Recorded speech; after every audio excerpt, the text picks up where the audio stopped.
안녕하세요. 썰처녀입니다. 구독과 좋아요는 썰처녀에게 큰 힘이 됩니다. 오늘의 사연 시작하겠습니다.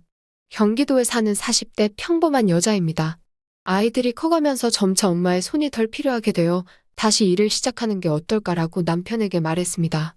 남편은 좋은 생각이라고 응원해 주었지만 반대로 시어머님은 완강하게 반대하셨습니다. 어머님은 애들이 학생인데 어딜 여자가 일을 하니? 생각이 있니? 아이들이 학교에서 오면 엄마가 간식도 만들어주고 숙제도 봐주고 해야지. 난 애들 그렇게 안 키웠다. 그래서 애들 다 잘 자란 거 봐라. 라며 이야기하셨고, 옆에 있던 남편은 중고등학생이라 학원 다니느라 애 엄마 손이 덜 가는 나이에요. 라며 저를 도와주었습니다. 어머님은 여자가 벌어봤자 얼마나 버니, 그리고 오히려 땀만 먹고 자꾸 기어오르지. 라며 말씀하셨고, 남편은 별 걱정을 다 해요. 그럼 밖에서 일하는 저는 맨날 땀 맘먹게요. 그리고 요즘 엄마 세대랑은 달라요? 워킹맘도 많고 다들 일하면서 살아요. 답했습니다. 남편의 응원에 저는 새로운 일을 시작하게 되었고 주부로 살다가 일을 하니 너무 재미있었습니다. 처음으로 월급 타는 날 시부모님네 식사 대접을 하였고 제가 번 돈으로 계산을 하니 재미가 쏠쏠했습니다. 언제나 따뜻하신 아버님은 아이고 우리 며느리가 사준 고기를 먹으니까 진짜 꿀맛이더라. 잘 먹었다. 힘들게 일해서 번 돈으로 우리한테까지 한 통 내고 멋있다 우리 며느리? 라며 저를 더욱 으쓱하게 만들었습니다. 반면 누구보다 말없이 우걱우걱 드시던 어머님은 꿀맛은 무슨 꿀맛, 맛대가리 없더만. 그리고 돈을 벌었으면 저축하고 애들이랑 남편에게 더욱 효율적으로 쓸 생각해야지. 한 턱 낸다고 큰 소리는 아주? 너 멋대로 돈 쓰지 말고 남편 가져다 줘서 살림에 모두 보태라. 라며 말씀하셨습니다.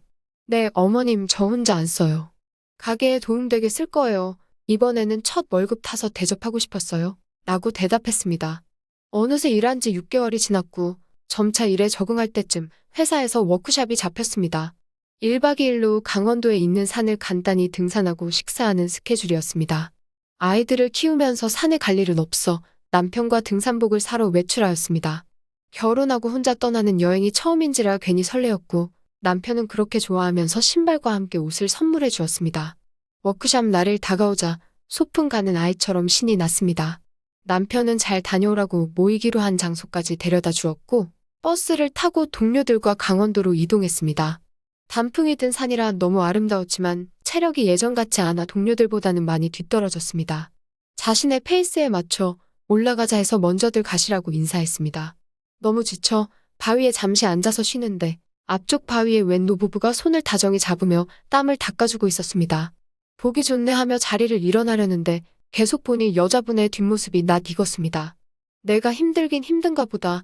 강원도 산에 어머님이 왜 있어? 아버님은 무릎 수술을 하셔서 등산도 못하시지 참. 하며 혼자 생각하고 자리를 일어나는데 여자분의 옆모습을 보는 순간 저는 너무 놀라 보온병을 바닥에 떨어뜨렸습니다. 그 소리에 주변 사람들이 쳐다보았고 두 노부부도 뒤를 돌아보았습니다. 아니나 다를까 정면을 보니 확실했습니다. 시어머님이었습니다. 어머님도 저를 보고 눈이 커졌고 그 자리에서는 무슨 말도 하기 어려워 서둘러 자리를 피해 하산했습니다. 동료들은 왜 안 오냐며 연락이 왔고 몸이 안 좋아서 먼저 숙소에 있겠다고 했습니다. 그렇게 저는 숙소로 향했고 도저히 이 상황을 어찌해야 하나 생각하고 있는데 전화벨이 울리기 시작했습니다. 너 어디니? 어머님이었습니다. 회사 워크숍 왔어요. 라고 말했고 아까 다 봤지? 너 설마 벌써 다 이야기했니? 라며 말씀하셨습니다. 어머님의 물음에 오히려 당황했고 뭘 이야기해요? 라고 대답했습니다. 아니 그래서 너 말할 거냐고? 니네 시아버지한테? 라며 오히려 화를 내며 적반하장하였습니다. 정리하실 시간 일주일 드릴게요. 정신 차리세요. 그 후에는 저도 어찌할지 모르겠네요. 라고 말하고 전화를 끊었습니다. 계속해서 전화가 왔지만 받지 않았습니다. 그렇게 시간이 지났습니다.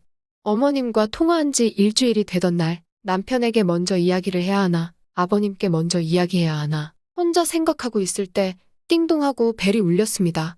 화면을 보니 어머님이었습니다. 집에 누구 있니? 라며 들어오셨고 혼자 있다고 말하니 너 그래서 말할 거니? 생각해봐라. 내가 무슨 낙으로 사니? 라며 이야기하셨습니다. 그건 아니죠. 부부간에 예의라는 게 있는데 바람 피는 게 낙은 아니잖아요. 대답했습니다. 어디 어머니가 이야기하는데 말대꾸를 해? 넌 뭐가 그렇게 당당하니? 라며 오히려 화를 내셨습니다. 그래서 아무한테도 말하지 말고 조용히 해달라는 거예요? 라고 하니 내가 알아서 할 테니까 너는 함부로 입 나불대고 다니지 말라는 거야, 알았지? 나는 너만 믿고 간다. 라며 가셨습니다. 스스로 정리할 시간을 달라고 할 줄 알았더만 바람을 피고도 당당한 어머님의 행동에 헛웃음이 났습니다. 항상 다정하신 아버님이 받으실 충격은 두려웠지만 거짓말투성인 어머님과 평생을 사시는 건 아니라고 판단했습니다. 남편에게 시댁 가서 저녁을 먹으러 가자고 했고 어머님은 저의 방문이 그닥 달가워 보이지 않았습니다. 식사를 마치고 과일을 먹으면서 어머님, 그때 여행 가신 분이랑은 어디서 만나신 거예요? 라고 운을 띄었습니다. 먹던 과일을 떨어뜨리면서 너 정말 이럴 거니? 라며 말했고 아버님은 무슨 말이야? 라며 어머님을 쳐다보셨습니다. 어머님이 말을 더듬으며 제 헛소리 하는 거야 무시해 여보 이야기했습니다. 평소에는 점잖으시던 아버님은 눈치채신 듯 제대로 말해 라고 말씀하셨습니다. 그제서야 어머님은 아버님의 단호함을 보고 사실대로 이야기하기 시작했습니다. 아버님은 바로 상을 엎어버리고 미쳤구만. 내가 만만해서 그러고 다녀. 그리고 뭐 며느리가 봤는데 숨기라고 이야기를 해? 당장 이 집에서 나가. 라고 하고 한바탕 난리가 났습니다. 어머님은 비밀로 해주는 거 아니었나며 오히려 저에게 나쁜 년이라고 욕만 하기 시작했습니다. 어머님, 세상에 비밀은 없어요. 그리고 아버님도 아실 건 아셔야죠. 이야기하니 제 뺨을 때리셨고 저는 어머님 정신 차리시라고 시원한 물 한 잔을 부어버렸습니다. 홀딱 젖은 어머님은 멍하니 서 계셨고 남편은 황급히 저를 데리고 나왔습니다. 남편은 이렇게까지 해야 하냐고 말했지만 속은 후련했습니다.